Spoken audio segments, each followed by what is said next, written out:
Olá, Mac Guimarães, e você está no canal Física MLT, canal destinado aí a resoluções e análises de questões cobradas nos concursos de admissão aos institutos e academias militares. E nesse vídeo nós vamos dar continuidade à resolução das questões da EFON, parte 3. Vamos lá?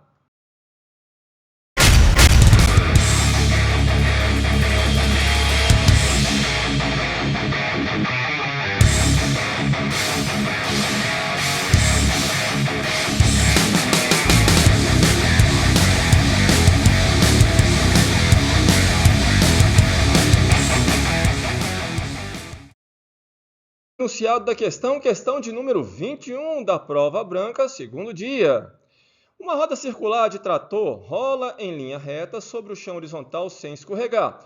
Uma partícula A da extremidade da roda descreve uma curva chamada cicloide, cuja equação cartesiana é dada por x igual a arco cosseno de 1 menos y menos a raiz quadrada de 2y menos y ao quadrado.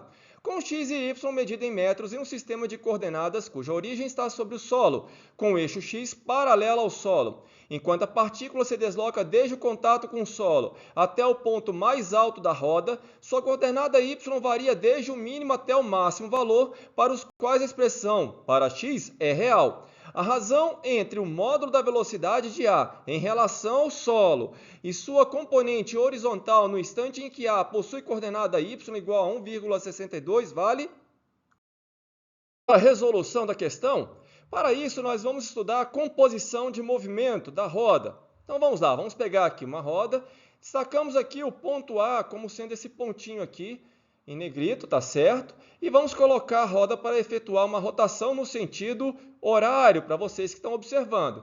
Repare que esse ponto aqui tem uma velocidade instantânea que é tangencial à trajetória, tá? Valendo aqui ômega vezes r, em que ômega é a velocidade angular da roda e r o raio da roda, tá certo? Em cada ponto, então, nós vamos ter aí, olha só, a velocidade instantânea que é tangente à trajetória, tá certo? Agora, se essa roda estivesse executando um movimento de translação sem girar, bom, nós teríamos o seguinte, todos os pontos teriam a mesma velocidade. Digamos que a velocidade seja exatamente igual a ômega vezes o raio, tá certo? Então, todos os pontos, incluindo o centro. Repare que aqui na rotação, o centro, claro, não tem velocidade instantânea. Ao passo que aqui na translação, o centro tem velocidade instantânea. Todos os pontos, olha só, estão em translação com a mesma velocidade.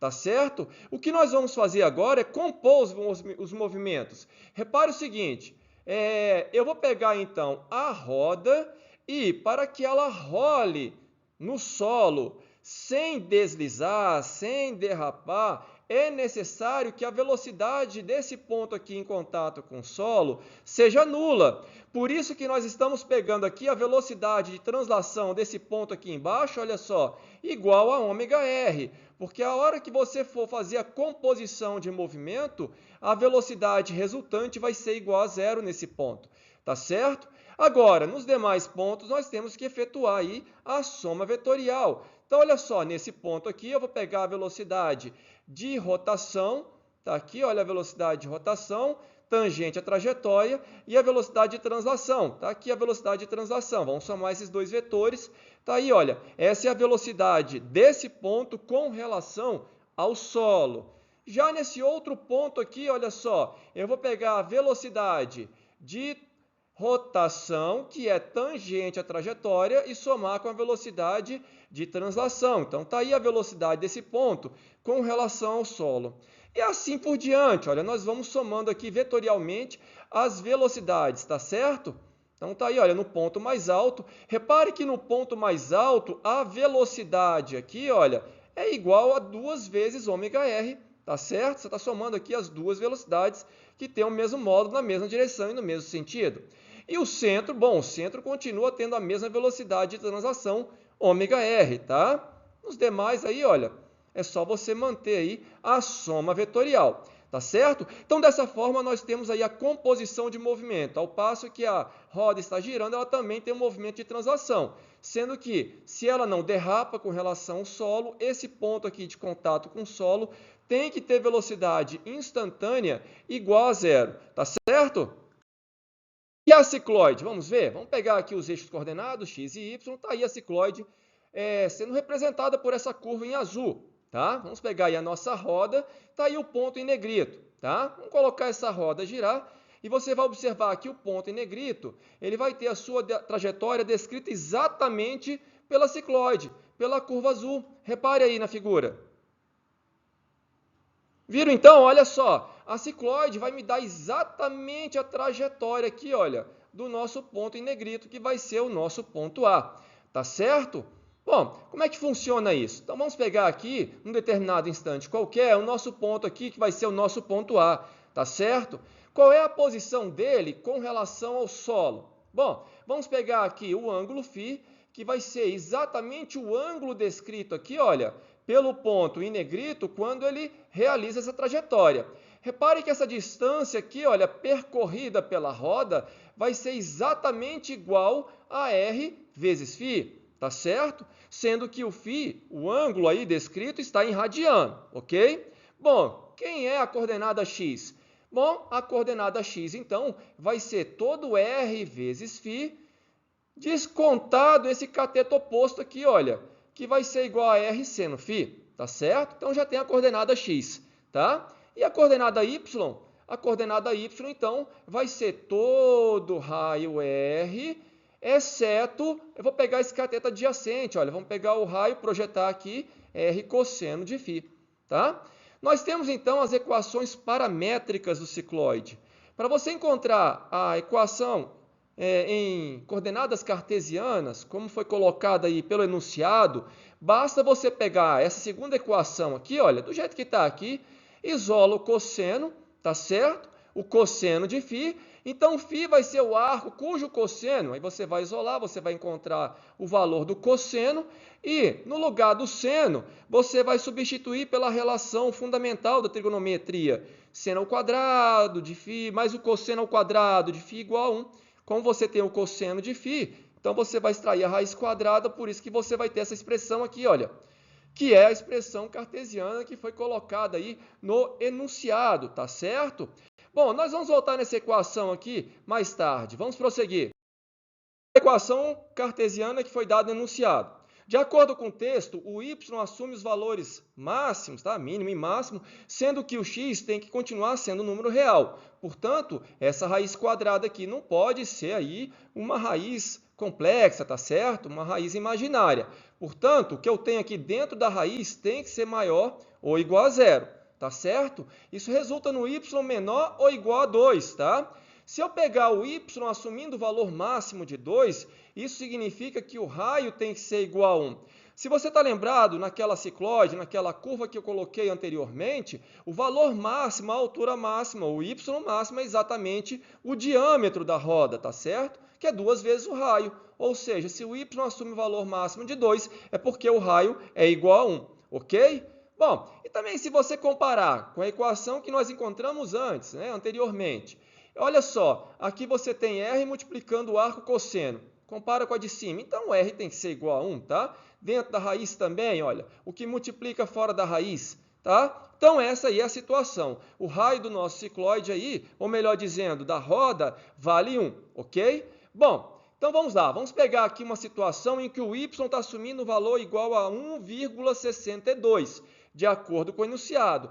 Pode ser desse lado ou poderia ser no outro lado aqui, olha. Ok? O fato é que, nesse ponto aqui, nós temos o ângulo descrito aqui, olha, valendo φ, correto? Mas quem é o φ? O φ é o arco cujo cosseno vai ser igual a 1 menos y. E o y vale 1,62, tá certo? E nesse ponto, nosso ponto aqui em negrito, o ponto A, ele tem as duas velocidades. Ele tem a velocidade tangencial, já que o raio vale 1, então a velocidade tangencial, como é ômega-r, vai ser simplesmente ômega, tá certo? E ele tem a velocidade de translação, que também é igual a ômega-r, ou seja, ômega. Nós vamos somar essas duas velocidades, tá certo? Mas olha só, eu tenho esse ângulo também valendo φ. Se esse ângulo vale φ, esse ângulo também vale φ. Tá certo? Uma inspeção bem rigorosa aqui na figura vai observar e te dar exatamente isso, olha. Abriu aqui φ, então esse vetor, como ele é perpendicular ao raio, esse ângulo também vale φ. Então, o ângulo entre os dois vetores que eu vou somar vai ser igual a 180 graus, ou seja, π radiano menos φ. Tá certo? Bom, o cosseno de π menos φ é menos o cosseno de φ. E lembrando, quem é o cosseno de φ? Vai ser 1 menos y, tá? E eu tenho o valor de y valendo 1,62. Então, o cosseno de φ vai ser menos 0,62, tá? Então, eu tenho aqui como encontrar a velocidade resultante. Vamos separar aqui a situação, tá? Senão vai ficar muito confuso. Eu vou aplicar a lei dos cossenos, porque eu tenho os dois vetores e eu tenho o ângulo entre os vetores. Então, usando a lei dos cossenos, olha só, eu tenho o quadrado do primeiro vetor, mais o quadrado do segundo vetor, mais duas vezes o módulo do primeiro vetor, vezes o módulo do segundo vetor, e o cosseno de π menos φ. Mas o cosseno de π menos φ é menos o cosseno de φ. E o cosseno de φ, por sua vez, é menos 0,62. Isso vai me dar uma velocidade resultante igual a 18 décimos de ômega, tá?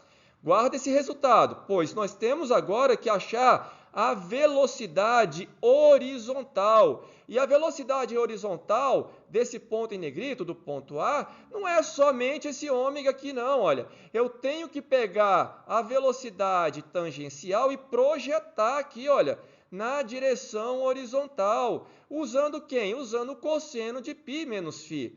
Ou seja, menos o cosseno de φ. E nós vamos fazer isso, olha. Então, o Vx vai ser igual a esse ômega, que já está aqui, mais a projeção do ômega na direção horizontal. Vou chamar isso aqui de Vx, tá certo? Então, tá aí, olha, peguei o cosseno de π menos φ, ok? Então, somando aqui, olha, nós vamos ter exatamente 1,62 ômega, tá? Agora é só achar a razão entre a velocidade resultante e a velocidade horizontal Vx. Achamos aí 10 nonos. A resposta e a alternativa é, tá certo?